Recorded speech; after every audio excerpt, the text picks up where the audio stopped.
Fiscal policy can always mean two things. The real, discretionary or intentional programs that say, let's, in a situation of recession, do more construction works or have more public employment, employ a few more teachers and so on.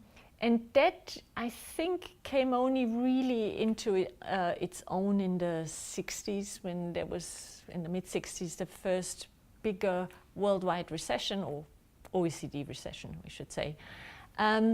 While there's also fiscal policy that works at a much more subtle level, and that is built into our budgets, where what we call the automatic stabilizers, in other words, fiscal policy that works through the tax transfer mechanism, such that all the items that vary in a way that make the budget balance very counter-cyclically with the economy. In other words, the deficit goes up in a recession so as to stabilize aggregate demand, and the deficit or the balance goes, the deficit goes down in a boom in order to rein in some of that demand that drives prices and would create difficulties for inflation.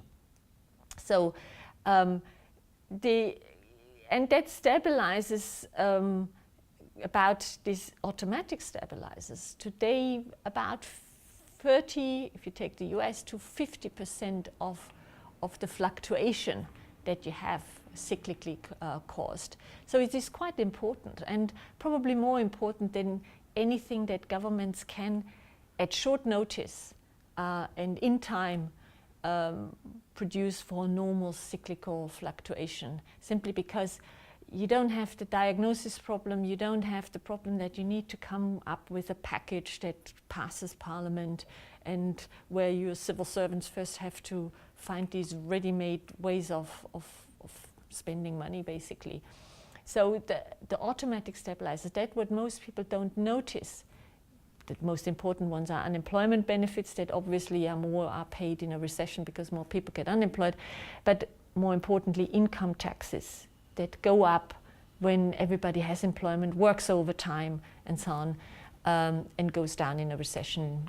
In that sense, some people may actually fall into different classes of their taxes, of the tax structure, tax rates.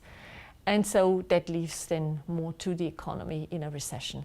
And this is a very important smoothing device that a budget, the modern government budget, represents.